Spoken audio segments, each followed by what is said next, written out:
In today's video, I would like to continue the famous book of Napoleon Hill, Think and Grow Rich. Chapter 9. Persistence. The sustained effort necessary to induce faith. The eighth step toward riches. Persistence is an essential factor in the procedure of transmuting desire into its monetary equivalent. The basis of persistence is the power of will.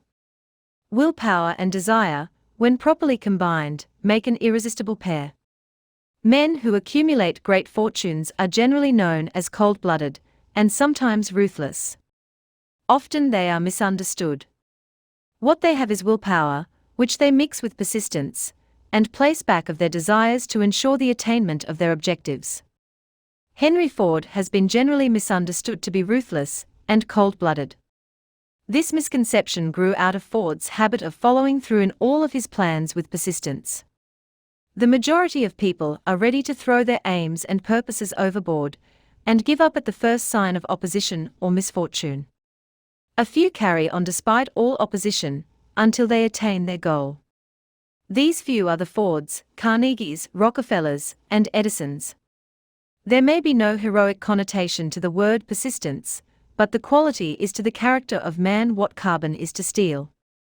The building of a fortune, generally, involves the application of the entire 13 factors of this philosophy.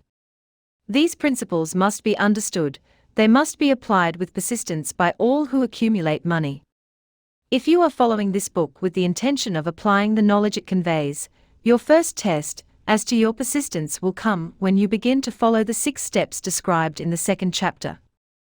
Unless you are one of the 2 out of every 100 who already have a definite goal at which you are aiming, and a definite plan for its attainment, you may read the instructions, and then pass on with your daily routine, and never comply with those instructions.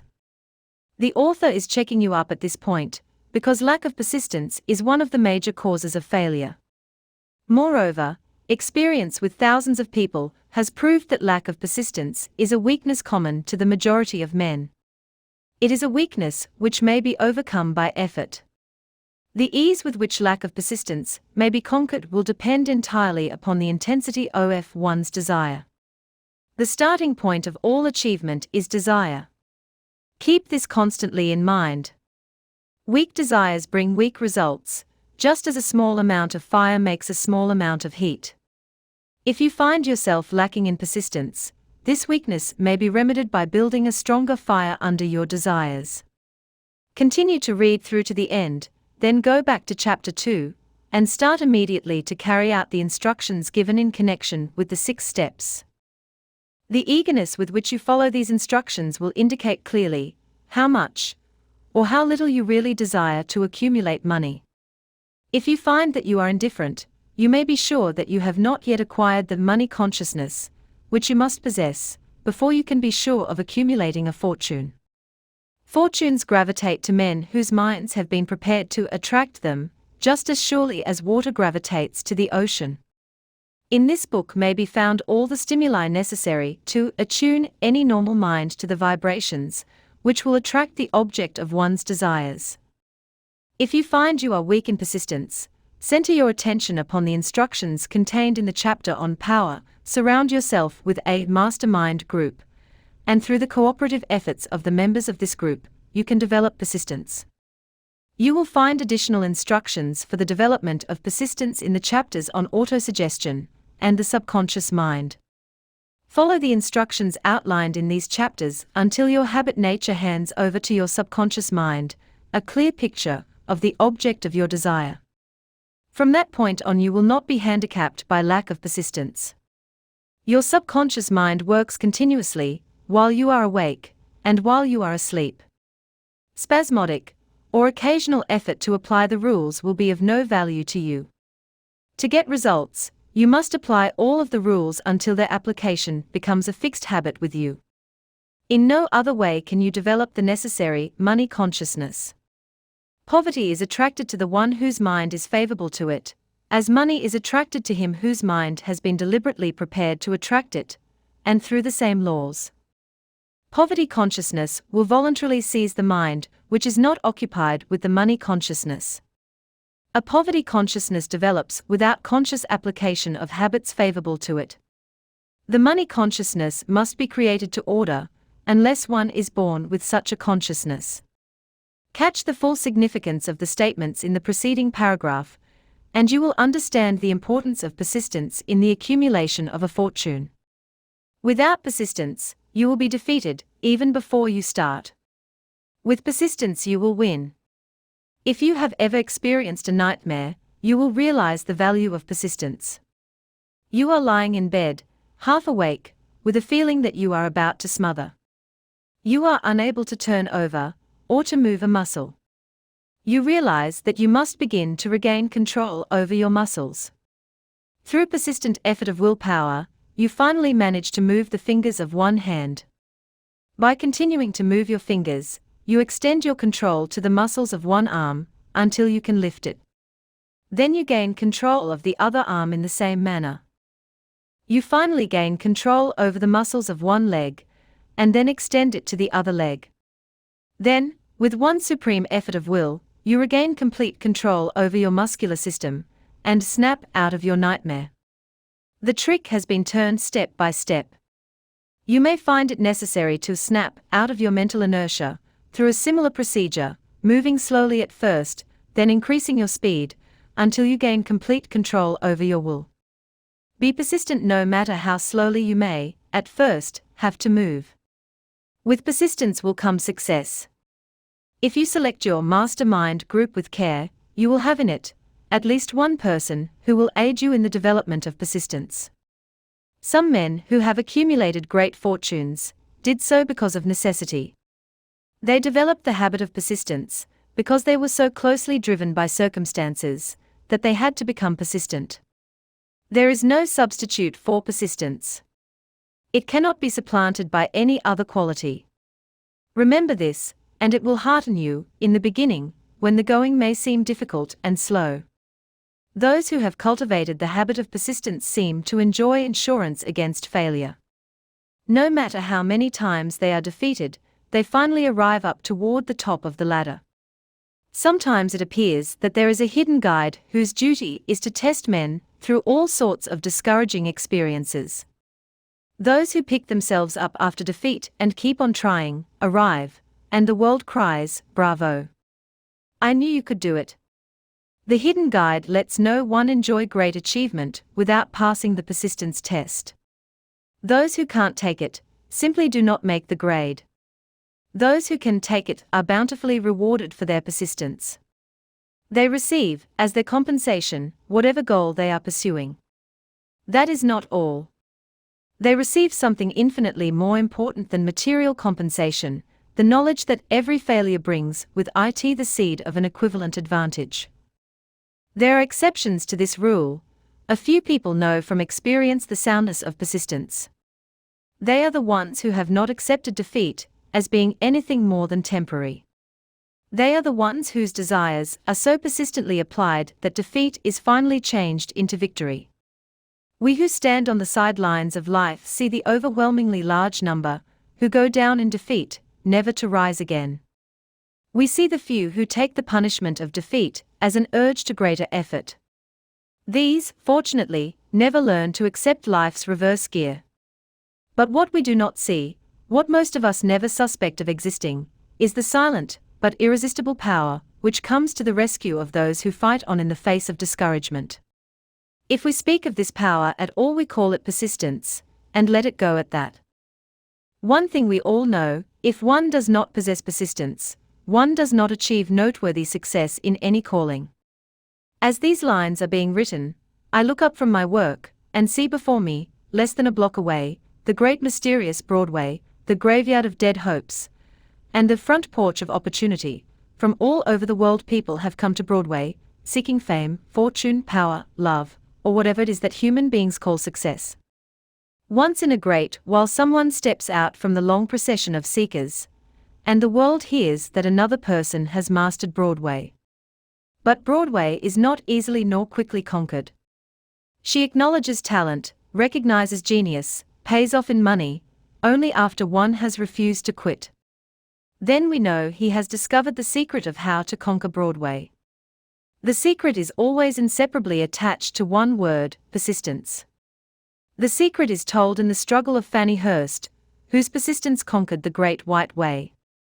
She came to New York in 1915 to convert writing into riches. The conversion did not come quickly, but it came. For 4 years Miss Hurst learned about the sidewalks of New York from first-hand experience. She spent her days laboring, and her nights hoping. When hope grew dim, she did not say, "All right, Broadway, you win." She said, "Very well, Broadway, you may whip some, but not me. I am going to force you to give up." One publisher, the Saturday Evening Post, sent her 36 rejection slips before she broke the ice and got a story across. The average writer, like the average in other walks of life, would have given up the job when the first rejection slip came. She pounded the pavements for 4 years to the tune of the publisher's NO, because she was determined to win. Then came the payoff. The spell had been broken, the unseen guide had tested Fanny Hurst, and she could take it. From that time on, publishers made a beaten path to her door. Money came so fast she hardly had time to count it.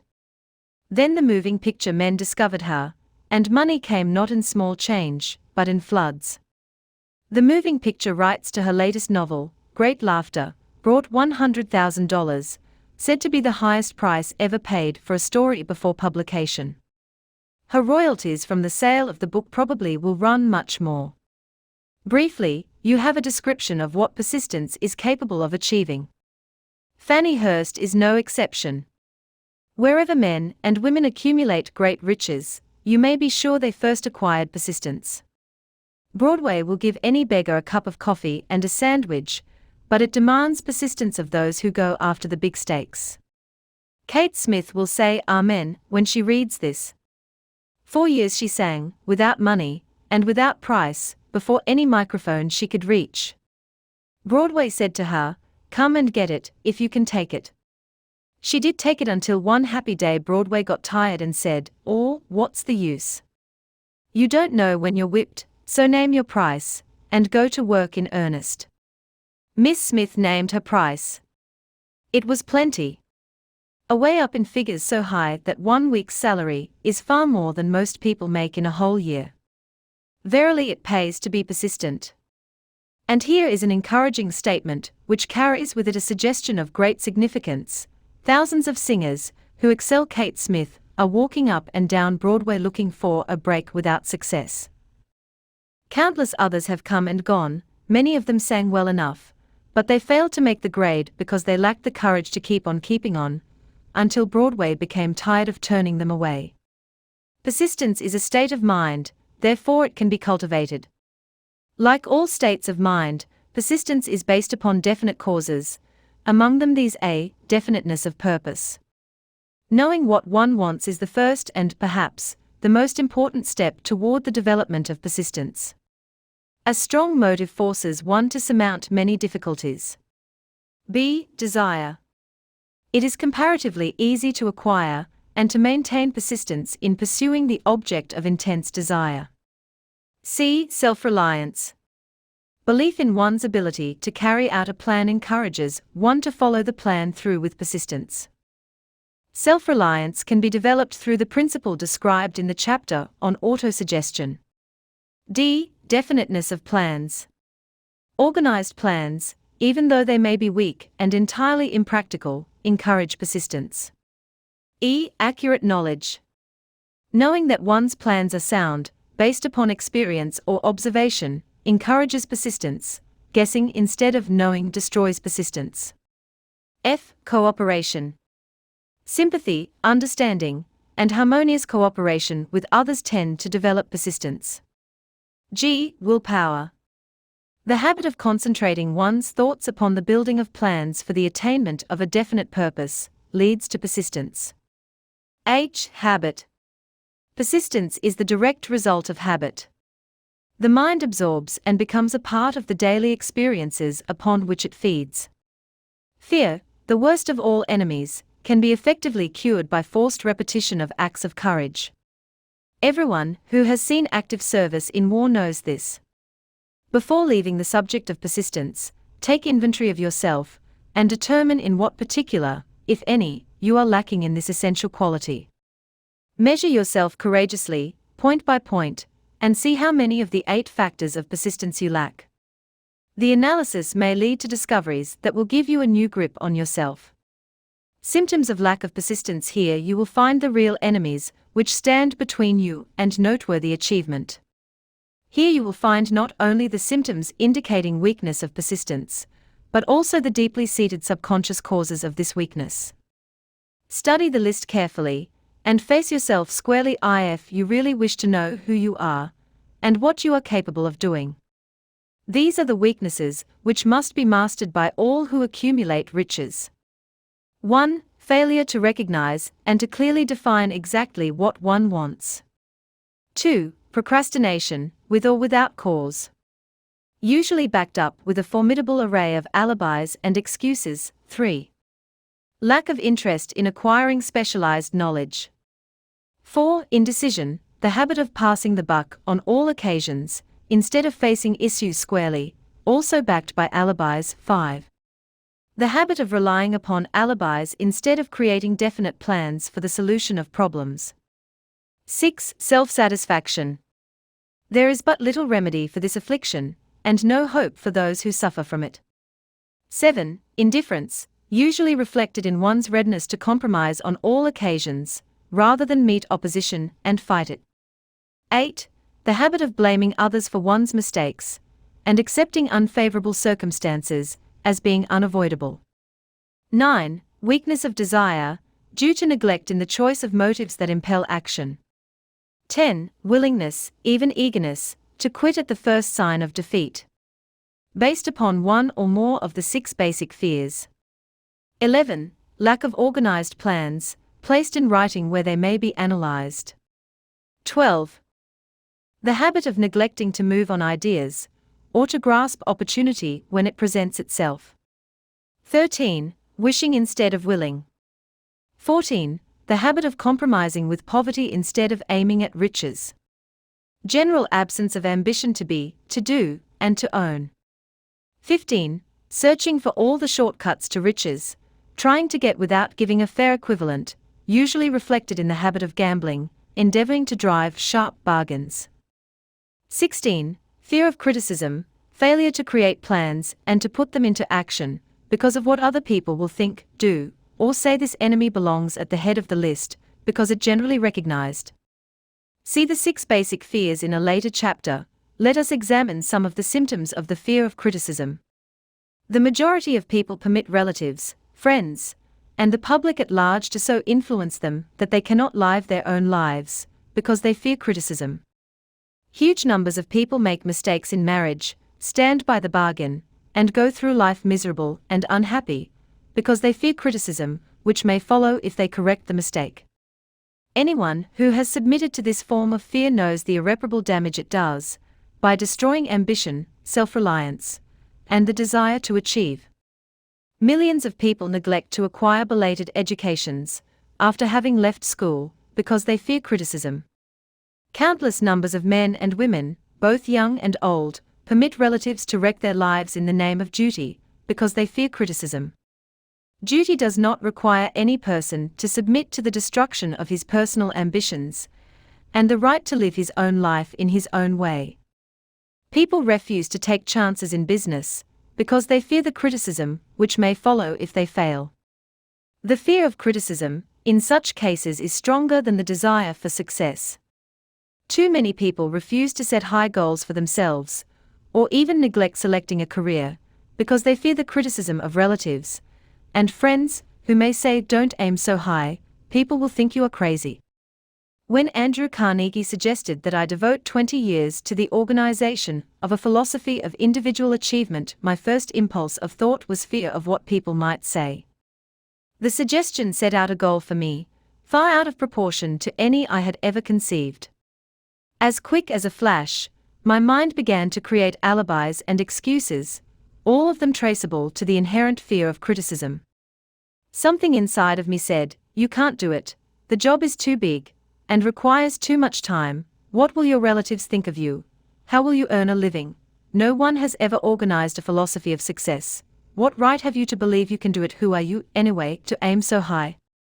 Remember your humble birth. What do you know about philosophy? People will think you are crazy.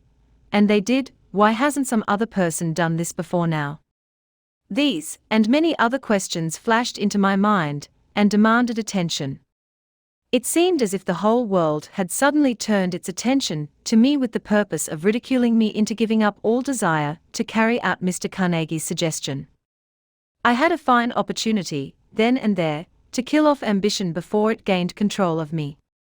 Later in life, after having analyzed thousands of people, I discovered that most ideas are stillborn, and need the breath of life injected into them through definite plans of immediate action. The time to nurse an idea is at the time of its birth. Every minute it lives gives it a better chance of surviving. The fear of criticism is at the bottom of the destruction of most ideas which never reach the planning and action stage. Many people believe that material success is the result of favorable breaks. There is an element of ground for the belief, but those depending entirely upon luck are nearly always disappointed because they overlook another important factor which must be present before one can be sure of success. It is the knowledge with which favorable breaks can be made to order. During the Depression, W.C. Fields, the comedian, lost all his money and found himself without income, without a job, and his means of earning a living vaudeville no longer existed. Moreover, he was past 60, when many men consider themselves old. He was so eager to stage a comeback that he offered to work without pay in a new field, movies. In addition to his other troubles, he fell and injured his neck. To many, that would have been the place to give up and quit. But Fields was persistent. He knew that if he carried on he would get the breaks sooner or later, and he did get them, but not by chance. Marie Dressler found herself down and out, with her money gone, with no job, when she was about 60. She, too, went after the breaks and got them. Her persistence brought an astounding triumph late in life, long beyond the age when most men and women are done with ambition to achieve. Eddie Cantor lost his money in the 1929 stock crash, but he still had his persistence and his courage. With these, plus 2 prominent eyes, he exploited himself back into an income of $10,000 a week. Verily, if one has persistence, one can get along very well without many other qualities. The only break anyone can afford to rely upon is a self-made break. These come through the application of persistence. The starting point is definiteness of purpose. Examine the first 100 people you meet, ask them what they want most in life, and 98 of them will not be able to tell you. If you press them for an answer, some will say security, many will say money, a few will say happiness, others will say fame and power, and still others will say social recognition, ease in living, ability to sing, dance, or write, but none of them will be able to define these terms, or give the slightest indication of a plan by which they hope to attain these vaguely expressed wishes. Riches do not respond to wishes. They respond only to definite plans, backed by definite desires, through constant persistence. How to develop persistence? There are 4 simple steps which lead to the habit of persistence. They call for no great amount of intelligence, no particular amount of education, and but little time or effort. The necessary steps are 1. A definite purpose backed by burning desire for its fulfillment. 2. A definite plan, expressed in continuous action. 3. A mind closed tightly against all negative and discouraging influences, including negative suggestions of relatives, friends and acquaintances. 4. A friendly alliance with one or more persons who will encourage one to follow through with both plan and purpose. These 4 steps are essential for success in all walks of life. The entire purpose of the 13 principles of this philosophy is to enable one to take these 4 steps as a matter of habit. These are the steps by which one may control one's economic destiny. They are the steps that lead to freedom and independence of thought. They are the steps that lead to riches in small or great quantities. They lead the way to power, fame, and worldly recognition. They are the 4 steps which guarantee favorable breaks. They are the steps that convert dreams into physical realities. They lead, also, to the mastery of fear, discouragement, and indifference. There is a magnificent reward for all who learn to take these 4 steps. It is the privilege of writing one's own ticket, and of making life yield whatever price is asked. I have no way of knowing the facts, but I venture to conjecture that Mrs. Wallace Simpson's great love for a man was not accidental, nor the result of favorable breaks alone. There was a burning desire, and careful searching at every step of the way. Her first duty was to love. What is the greatest thing on earth? The Master called it love, not man-made rules, criticism, bitterness, slander, or political marriages, but love. She knew what she wanted, not after she met the Prince of Wales, but long before that. Twice when she had failed to find it, she had the courage to continue her search. To thine own self be true, and it must follow, as the night the day, thou canst not then be false to any man. Her rise from obscurity was of the slow, progressive, persistent order, but it was sure. She triumphed over unbelievably long odds, and no matter who you are, or what you may think of Wallace Simpson, or the king who gave up his crown for her love, she is an astounding example of applied persistence, an instructor on the rules of self-determination, from whom the entire world might profitably take lessons. When you think of Wallace Simpson, think of one who knew what she wanted, and shook the greatest empire on earth to get it. Women who complain that this is a man's world, that women do not have an equal chance to win, owe it to themselves to study carefully the life of this unusual woman, who, at an age which most women consider old, captured the affections of the most desirable bachelor in the entire world. And what of King Edward? What lesson may we learn from his part in the world's greatest drama of recent times? Did he pay too high a price for the affections of the woman of his choice? Surely no one, but he can give the correct answer. The rest of us can only conjecture. This much we know: the king came into the world without his own consent. He was born to great riches, without requesting them. He was persistently sought in marriage. Politicians and statesmen throughout Europe tossed dowagers and princesses at his feet. Because he was the firstborn of his parents, he inherited a crown, which he did not seek, and perhaps did not desire. For more than 40 years he was not a free agent, could not live his life in his own way, had but little privacy, and finally assumed duties inflicted upon him when he ascended the throne. Some will say, with all these blessings, King Edward should have found peace of mind, contentment, and joy of living. The truth is that back of all the privileges of a crown, all the money, the fame, and the power inherited by King Edward, there was an emptiness which could be filled only by love. His greatest desire was for love. Long before he met Wallace Simpson, he doubtless felt this great universal emotion tugging at the strings of his heart, beating upon the door of his soul, and crying out for expression. And when he met a kindred spirit, crying out for this same holy privilege of expression, he recognized it, and without fear or apology, opened his heart and bade it enter. All the scandalmongers in the world cannot destroy the beauty of this international drama, through which two people found love, and had the courage to face open criticism, renounce all else to give it holy expression. King Edward's decision to give up the crown of the world's most powerful empire, for the privilege of going the remainder of the way through life with the woman of his choice, was a decision that required courage. The decision also had a price, but who has the right to say the price was too great?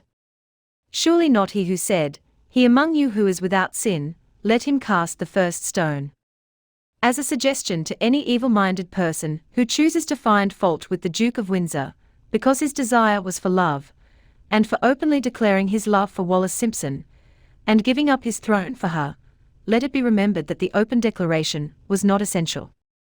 He could have followed the custom of clandestine liaison, which has prevailed in Europe for centuries, without giving up either his throne, or the woman of his choice, and there would have been no complaint from either church or laity. But this unusual man was built of sterner stuff. His love was clean. It was deep and sincere.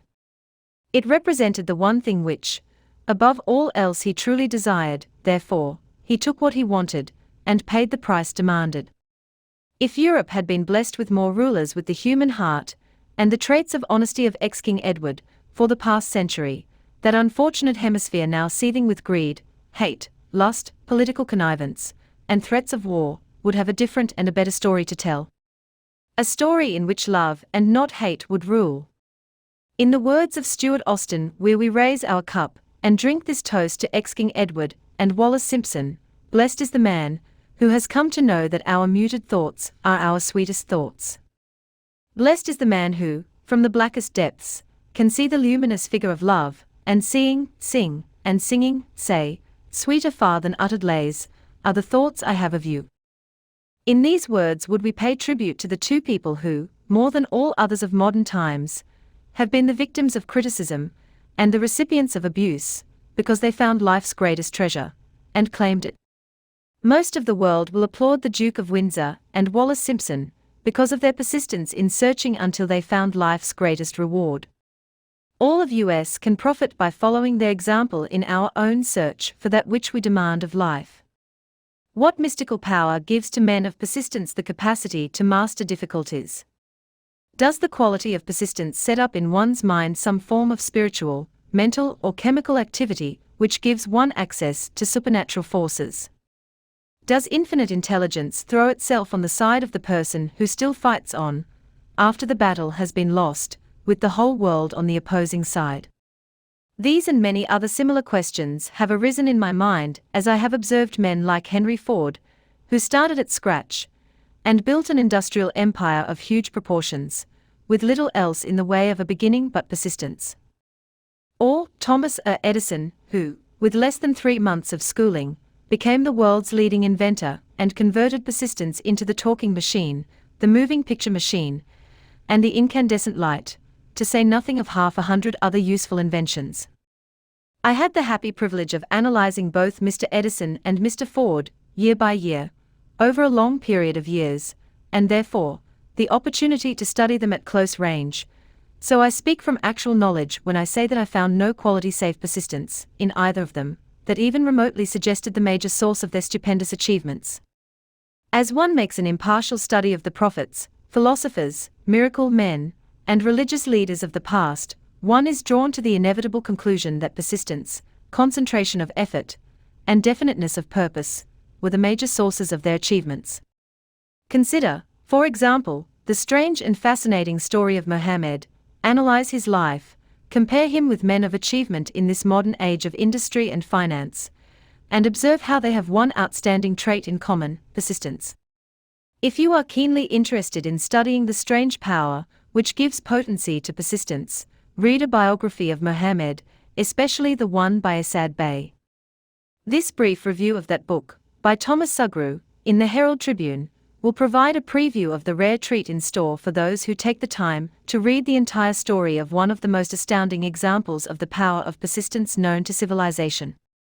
The last great prophet reviewed by Thomas Sugru. Mohammed was a prophet, but he never performed a miracle. He was not a mystic, he had no formal schooling, he did not begin his mission until he was 40. When he announced that he was the messenger of God, bringing word of the true religion, he was ridiculed and labeled a lunatic.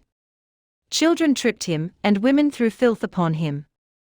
He was banished from his native city, Mecca, and his followers were stripped of their worldly goods and sent into the desert after him. When he had been preaching 10 years, he had nothing to show for it but banishment, poverty, and ridicule. Yet before another 10 years had passed, he was dictator of all Arabia, ruler of Mecca, and the head of a new world religion which was to sweep to the Danube and the Pyrenees before exhausting the impetus he gave it. That impetus was threefold: the power of words, the efficacy of prayer, and man's kinship with God. His career never made sense. Mohammed was born to impoverished members of a leading family of Mecca. Because Mecca, the crossroads of the world, home of the magic stone called the Kaaba, great city of trade, and the center of trade routes, was unsanitary, its children were sent to be raised in the desert by Bedouins. Mohammed was thus nurtured, drawing strength and health from the milk of nomad, vicarious mothers. He tended sheep and soon hired out to a rich widow as leader of her caravans. He traveled to all parts of the Eastern world, talked with many men of diverse beliefs, and observed the decline of Christianity into warring sects. When he was 28, Khadijah, the widow, looked upon him with favor and married him. Her father would have objected to such a marriage, so she got him drunk and held him up while he gave the paternal blessing. For the next 12 years Muhammad lived as a rich and respected and very shrewd trader. Then he took to wandering in the desert, and one day he returned with the first verse of the Quran and told Khadijah that the archangel Gabriel had appeared to him and said that he was to be the messenger of God. The Quran, the revealed word of God, was the closest thing to a miracle in Muhammad's life. He had not been a poet, he had no gift of words. Yet the verses of the Quran, as he received them and recited them to the faithful, were better than any verses which the professional poets of the tribes could produce. This, to the Arabs, was a miracle. To them the gift of words was the greatest gift, the poet was all-powerful. In addition, the Quran said that all men were equal before God, that the world should be a democratic state, Islam. It was this political heresy, plus Muhammad's desire to destroy all the 360 idols in the courtyard of the Kaaba, which brought about his banishment. The idols brought the desert tribes to Mecca, and that meant trade. So the businessmen of Mecca, the capitalists, of which he had been one, set upon Muhammad. Then he retreated to the desert and demanded sovereignty over the world. The rise of Islam began. Out of the desert came a flame which would not be extinguished, a democratic army fighting as a unit, and prepared to die without wincing. Muhammad had invited the Jews and Christians to join him, for he was not building a new religion. He was calling all who believed in one God to join in a single faith.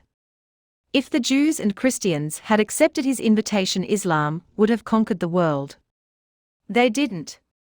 They would not even accept Muhammad's innovation of humane warfare. When the armies of the Prophet entered Jerusalem, not a single person was killed because of his faith. When the Crusaders entered the city, centuries later, not a Muslim man, woman, or child was spared.